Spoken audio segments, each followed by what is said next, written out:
স্বাগত জানাচ্ছি প্রবাসী বাংলাদেশে। প্রবাসীদের খবরাখবর নিয়ে আজ আপনাদের সঙ্গে আছি শামসুজ্জোহা। ফ্রান্সের নিস শহরে গির্জায় হামলার ঘটনায় নিন্দা জানিয়েছেন মুসলিম নেতারা। তুরস্ক বলেছে কোনো যুক্তিতেই এমন সহিংসতাকে বৈধতা দেওয়ার সুযোগ নেই। ঘটনাস্থল পরিদর্শন করে ফরাসি প্রেসিডেন্টের ঘোষণা, সন্ত্রাসবাদের কাছে মাথা নত করবে না। ২১ বছর বয়সী তিউনিসিয়ার এক নাগরিককে হামলাকারী হিসেবে চিহ্নিত করেছে ফ্রান্স। মহানবী হজরত মোহাম্মদ সাল্লাল্লাহু আলাইহি সাল্লাম এবং ইসলাম ধর্মের অবমাননা নিয়ে কয়েকদিন ধরেই ফ্রান্সের সাথে উত্তেজনা চলছে মুসলিম বিশ্বের। তবে নিজ শহরের গির্জায় প্রাণঘাতী হামলার পর ফরাসিদের প্রতি সহমর্মিতা জানাতে সময় নেননি মুসলিম নেতারা। নিন্দা জানিয়েছে তুরস্ক, ইরান, পাকিস্তান, লেবানন, জর্দান, কাতার সহ অনেক দেশ। বলছে এমন সহিংসতাকে কোনোভাবেই বৈধতা দেওয়ার সুযোগ নেই। ধর্মের নামে এমন হামলার তীব্র নিন্দা জানিয়েছে ফ্রান্সের মুসলিম জনগোষ্ঠীও।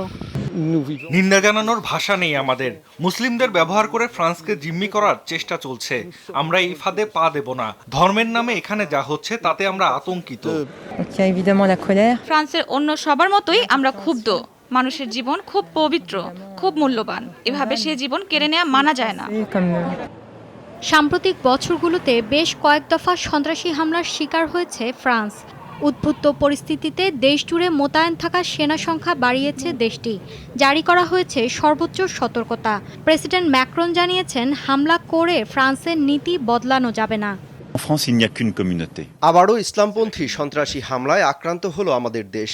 এ হামলার কারণ আমাদের মূল্যবোধ, মুক্ত চিন্তায় বিশ্বাস করা এবং কোনো সন্ত্রাসী চিন্তার কাছে মাথা নত না করা। আমি আবারও স্পষ্ট করতে চাই, ফ্রান্স তার বিশ্বাস থেকে এক বিন্দু পিছু হটবে না। ধর্ম, বর্ণ নির্বিশেষে সব ফরাসির ঐক্যবদ্ধ হওয়ার সময় এখন। বৃহস্পতিবার সকালে নিসের নটরডেম ক্যাথেড্রালে ছুরিকাঘাতে প্রাণ যায় ৩ জনের। পুলিশ বলছে ২১ বছর বয়সী হামলাকারী ইব্রাহিম আয়ুস সুই তিউনিসিয়ার নাগরিক। মাত্র ১ মাস আগে ভূমধ্যসাগরের অবৈধ পথে ফ্রান্সে প্রবেশ করে সে। হামলার সময় তার কাছে ৩টি ছুরি এবং কোরআন শরীফ ছিল। গুলিবিদ্ধ অবস্থায় আটক হামলাকারী বর্তমানে চিকিৎসাধীন আছে হাসপাতালে। মৌলি ইসলাম, যমুনা নিউজ। মার্কিন নির্বাচনের আগ মুহূর্তে এসে প্রচারণায় বড় ইস্যু হয়ে দাঁড়িয়েছে করোনা মহামারীর সেকেন্ড ওয়েভ। ডেমোক্র্যাট প্রার্থী জো বাইডেনের অভিযোগ, ভাইরাসের সামনে সাদা পতাকা তুলে হাল ছেড়ে দিয়েছেন প্রেসিডেন্ট। আর ডোনাল্ড ট্রাম্পের দাবি, মহামারীর মধ্যেও রেকর্ড প্রবৃদ্ধি হয়েছে যুক্তরাষ্ট্রে। পরিস্থিতি যতই খারাপ হোক আর লকডাউন দেবেন না বলেও ঘোষণা তার। বৃহস্পতিবার দুজনেই প্রচার চালান গুরুত্বপূর্ণ সুইং স্টেট ফ্লোরিডায়। সবশেষ জনমত জরিপ বলছে 52% মার্কিনই রায় দিতে পারেন ডেমোক্র্যাট প্রার্থীর পক্ষে। অন্যদিকে ট্রাম্পের সমর্থন করছেন 42% মার্কিনী। বৃহস্পতিবার পর্যন্ত 8,20,00,000 মার্কিনী আগাম ভোট দিয়ে ফেলেছেন। যুক্তরাষ্ট্রের 50টি রাজ্যে ভোট গ্রহণ হলেও এবার প্রেসিডেন্ট নির্বাচনে সবার নজর থাকবে মাত্র 8টি রাজ্যে। Florida, Ohio, Georgia, north Carolina এবং পেনসিলভেনিয়ার মতো রাজ্যগুলো নির্ধারিত হবে জয় পরাজয়। 125 ইলেকটোরাল ভোট থাকায় এই 8 রাজ্যকে এবার বলা হচ্ছে সুইং স্টেট। মার্কিন প্রেসিডেন্ট নির্বাচনে সৌভাগ্যের প্রতীক বলা হয় ওহাইও রাজ্যকে। এই রাজ্যে হারলে পুরো নির্বাচনে হার, আর জিতলেই নিশ্চিত হোয়াইট হাউসের টিকিট। গেল 13 নির্বাচনের ব্যতিক্রম হয়নি একবারও। একবার এক এক দলকে সমর্থন দেয়ায় দোদুল্যমান বা সুইং স্টেট হিসেবে পরিচিত ওহাইও। ওহাইও ছাড়াও এবার সুইং স্টেট হিসেবে বিবেচনা করা হচ্ছে আরও 7টি রাজ্যকে। ইলেকট্রাল ভোটের জটিল সমীকরণে মূল ব্যবধান গড়ে দেবে Florida, Georgia, north Carolina, Pennsylvania, Wisconsin, Arizona এবং আইওয়া। স্বাভাবিকভাবেই এই 8 রাজ্যের 125 ইলেকট্রাল ভোটের দিকে নজর দুই প্রার্থীর। জনমত জরিপে অন্য রাজ্যগুলোতে স্পষ্ট ব্যবধান জো বাইডেন এবং ডোনাল্ড ট্রাম্পের মধ্যে। তবে সুইং স্টেট 8 রাজ্যে দুজনের মধ্যকার ব্যবধান খুব সামান্য, তাই কাউকে এগিয়ে রাখার ঝুঁকি নিতে চান না বিশ্লেষকরা। এখন পর্যন্ত জরিপে জো বাইডেন এগিয়ে আছে, কিন্তু 4 বছর আগের ঘটনা খেয়াল করে দেখুন, সেখানেও হিলারি ক্লিন্টনও এগিয়ে ছিল। কিন্তু গুরুত্বপূর্ণ রাজ্যগুলোতে খুব সামান্য ব্যবধানে জয় পেয়ে যান ট্রাম্প। সুইং স্টেটগুলোর মধ্যে সবচেয়ে বেশি 29টি ইলেকট্রাল ভোট ফ্লোরিডায়। বরাবরই ডেমোক্রেটদের স্বপ্নভঙ্গের কারণ হয়েছে এই রাজ্য। 2000 সালের নির্বাচনে ফ্লোরিডায় মাত্র 537 ভোটে জিতে হোয়াইট হাউজের টিকিট পান জর্জ ডব্লিউ বুশ। এবার ফ্লোরিডাকে রিপাবলিকান ঘাঁটি বানাতে চেষ্টার কমতে রাখেননি ট্রাম্প। নিজের ঠিকানা বদলে ফ্লোরিডার ভোটার পর্যন্ত হয়েছেন তিনি। যদিও জরিপে রাজ্যটিতে সামান্য ব্যবধানে এগিয়ে বাইডেন। জটিল নির্বাচনী পদ্ধতির কারণে মার্কিন প্রেসিডেন্ট নির্বাচনে মোট ভোটের কোনো প্রতিফলন থাকে না। একটি রাজ্যে যে প্রার্থী বেশি ভোট পাবেন তিনি ওই রাজ্যের জন্য নির্ধারিত সবগুলো ইলেকট্রাল ভোট জিতে নেবেন। 25 কোটি ভোটারের দেশে তাই বিজয়ের ম্যাজিক ফিগার 270। এ বিধানের কারণে মোট ভোট বেশি পেয়েও ইলেকট্রাল ভোটে পরাজয়ের নজির আছে বেশ কয়েকটি। যুক্তরাষ্ট্রে এ পর্যন্ত যে 58টি প্রেসিডেন্ট নির্বাচন হয়েছে তাতে কম ভোট পেয়েও জয়ী হয়েছেন 5 জন। অমিত হাসান রবিন, যমুনা নিউজ। 24 ঘন্টায় করোনা ভাইরাসের রেকর্ড 5,40,000 নতুন সংক্রমণ শনাক্ত হলো বিশ্বে। মোট আক্রান্ত ছাড়িয়েছে 4,53,00,000। দৈনিক হিসেবে টানা তৃতীয় দিনের মতো 7,000-এর মতো মৃত্যু হলো বিশ্বে। মোট প্রাণহানি 11,86,000-এর কাছাকাছি। বৃহস্পতিবারও 1000-এর বেশি মৃত্যু দেখল যুক্তরাষ্ট্র। দেশটিতে মোট প্রাণহানি 2,34,000 ছাড়ালো। দৈনিক সংক্রমণ শনাক্ত হলো রেকর্ড 91,000-এর বেশি। মার্কিন মুলুকে মোট আক্রান্ত 92 লাখের ওপর। এই দিন ভারত এবং ব্রাজিলে 550-র বেশি মৃত্যু দেখেছে কোভিড-19-এ। তৃতীয় সর্বোচ্চ 500-র কাছাকাছি প্রাণহানি হয় মেক্সিকোয়। করোনা মহামারীর সেকেন্ড ওয়েভ ঠেকাতে দ্বিতীয় দফা লকডাউন শুরু হলো ফ্রান্সে। শুক্রবার প্রথম প্রহরে কার্যকর হয় কড়াকড়ি। এর আগ মুহূর্তে রাজধানী প্যারিস ছাড়েন লাখো মানুষ। তৈরি হয় রেকর্ড যানজট। লকডাউনের প্রতিবাদে সহিংস বিক্ষোভও হয়েছে ফ্রান্সে। এদিকে সংক্রমণ বাড়ায় আগামী সপ্তাহ থেকে কড়াকড়ি বাড়ানোর সিদ্ধান্ত নিয়েছে জার্মানি। লকডাউন শুরুর আগে রাজধানী ছেঁড়ার তাড়া। তাতেই প্যারিসের রাস্তায় স্মরণকালের সবচেয়ে বড় ট্রাফিক জ্যাম। গণমাধ্যম বলছে বৃহস্পতিবার সন্ধ্যায় সব মিলিয়ে 700 কিলোমিটার দীর্ঘ যানজট ছিল ফ্রান্সে। মার্চে প্রথম দফা লকডাউনের সময় শহরের জীবন কঠিন হয়ে উঠেছিল ফরাসিদের কাছে। দ্বিতীয় দফা লকডাউনের সময়টা তাই গ্রামের মুক্ত বাতাসে কাটানোর সিদ্ধান্ত নিয়েছেন অনেকে।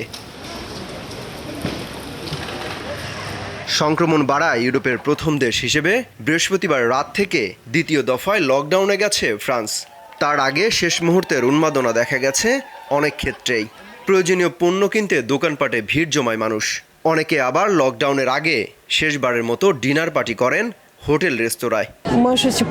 জানি না কি হতে যাচ্ছে। সবকিছু বন্ধ হয়ে যাওয়ার আগেই বন্ধুদের সাথে প্রিয় খাবারের স্বাদ নিতে এসেছি।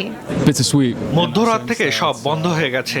4 সপ্তাহের কথা বলা হলেও তা কতদিনের জন্য হবে সেটা অনুমান করা মুশকিল। মহামারীর দ্বিতীয় ঢেউ ঠেকাতে 2 নভেম্বর থেকে কড়াকড়ি বাড়ানোর ঘোষণা দিয়েছে জার্মানি। এই মহামারী স্বাস্থ্য, অর্থনীতি, সামাজিক, রাজনৈতিক এবং মানসিক পরীক্ষার মধ্যে ফেলেছে সবাইকে। এমনকি অস্ত্র ছাড়াই যুদ্ধ করে যেতে হচ্ছে বিশ্বকে। তাই দেশের প্রতিটি নাগরিককে শ্রদ্ধার সাথে বিধিনিষেধ মেনে চলতে হবে। নতুন করে বিধিনিষেধ আরোপের সিদ্ধান্ত অবশ্য ভালোভাবে নেননি অনেকেই।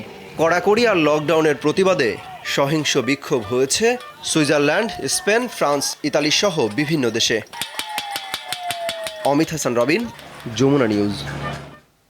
ইউরোপের আরেক দেশ পর্তুগালে ঊর্ধ্বমুখী করোনা সংক্রমণ। সেখানকার পরিস্থিতি নিয়ে সরাসরি জানাতে আমাদের সাথে যোগ দিচ্ছেন সহকর্মী জহুরুল ইসলাম মুন। আপনাকে স্বাগত জানাচ্ছি। আমরা দেখছি যে করোনার সেকেন্ড ওয়েভে অনেক দেশই বেশ বিপর্যস্ত হয়েছে। আমরা দেখছিলাম সংবাদে ফ্রান্স, জার্মানি এরা বিপর্যস্ত হচ্ছে। তো এই ধরনের মহামারী মোকাবেলায় বিশেষ করে পর্তুগাল, আপনি যেখানে আছেন সেখানে কি ধরনের পদক্ষেপ নেওয়া হচ্ছে প্রশাসনের পক্ষ থেকে? ধন্যবাদ শামসুজ্জোহা। আমি যদি বলতে পারি যে প্রশাসন গত কয়েকদিন আগে এখানে একটি পদক্ষেপ নিয়েছে, সেটি হচ্ছে জরুরি সতর্কতা অবস্থা, অর্থাৎ 5 দিনের জন্য জরুরি অবস্থা জারি করেছে পর্তুগাল সরকার এই মুহূর্তে। এছাড়া গত কয়েকদিন আগে থেকেই আমরা জানতে পারি যে বিভিন্ন জায়গা থেকে মাস্কের যে পরিধান করার বিষয়টি ছিল সেটি এরা বৃদ্ধি করেছে জরিমানার হারটি। যেমন আগে ছিল 100 ইউরো, এখন এটি বৃদ্ধি করে 500 ইউরোতে নিয়ে গিয়েছে। এবং আপনারা জানেন এখানে পশ্চিমা বিশ্বে বিশেষ করে ইউরোপ জোনে হ্যালোইন নামের একটি অনুষ্ঠান হয়, যে অনুষ্ঠানে প্রচুর পরিমাণ বিভিন্ন জায়গা থেকে তারা বাইরে উৎসব পালন করে। এই উৎসব পালন করার ক্ষেত্রে তারা এটাকে নিরুৎসাহিত করছে। এছাড়াও এই ব্যাপারে তারা কড়াকড়ি আরোপ করেছে অন্যান্য সিটিতে যেন না যেতে পারে। সেই ব্যাপারে তারা বলেছে যে অন্য ছুটিতে যদি যেতে হয় তাহলে অবশ্যই তাকে প্রমাণস্বরূপ তাদের ডকুমেন্ট সাথে রাখতে হবে। এছাড়াও বিভিন্নভাবে সামাজিক যোগাযোগ মাধ্যমেও তারা বিভিন্নভাবে উৎসাহ দিচ্ছে কিভাবে ঘরে থাকা যায়, এবং ক্লাস পরীক্ষা থেকে শুরু করে যত অফিসিয়াল কাজ তারা ঘরে থাকা পরামর্শ দিয়েছে। সরকারের পক্ষ থেকে প্রচুর পরিমাণ পুলিশ মোতায়েন করা হয়েছে, বিশেষ করে প্রবাসী এলাকায় প্রচুর পরিমাণ জরিমানা করা হচ্ছে। যদি কাউকে মাস্ক পরিধান না করা দেখা হয় সঙ্গে সঙ্গে তাকে জরিমানা করা হচ্ছে। এছাড়াও বিভিন্ন রেস্টুরেন্ট, বিভিন্ন শপিং মল, সেই গেটে তল্লাশি পাহারা বসানো হয়েছে যেন সামাজিক দূরত্ব মানা হয় এবং প্রচুর পরিমাণ গ্যাদার যেন না হয়। আর আরেকটি বিষয় আপনাদেরকে বলে রাখবো, সেটি হচ্ছে পর্তুগাল সরকার এখন পর্যন্ত লকডাউন দেয়নি, কিন্তু আমরা সকল প্রকার স্বাস্থ্যবিধি মেনে চলার জন্য সকল প্রকার ব্যবস্থা নিয়ে। এই যে অনেকগুলো নিয়ম কানুন আরোপ করা হয়েছে, বিধিনিষেধ কড়াকড়ি আরোপ করা হয়েছে, এগুলো মানার ব্যাপারে আসলে সাধারণ মানুষ যাদের উপরে এই বিধিনিষেধগুলো দেওয়া হয়েছে তাদের আসলে সচেতনতা আপনি দেখতে পাচ্ছেন কিনা, বা তারা এটাকে কিভাবে নিচ্ছে? জি, আসলে আমরা যারা এখানে বসবাস করছি, বিশেষ করে বাঙালিরা, মূলত আমরা চেষ্টা করছি প্রত্যেকটা সপ্তাহের বাজার একদিনে করার জন্য, এবং জনগণরা প্রত্যেককে হিউজ পরিমাণ বাইরে আসতে দেখেছি গত 2-3 দিন যাবত, কারণ তারা জানে 5 দিন যাবত একটি জরুরি সতর্কতা অবস্থা।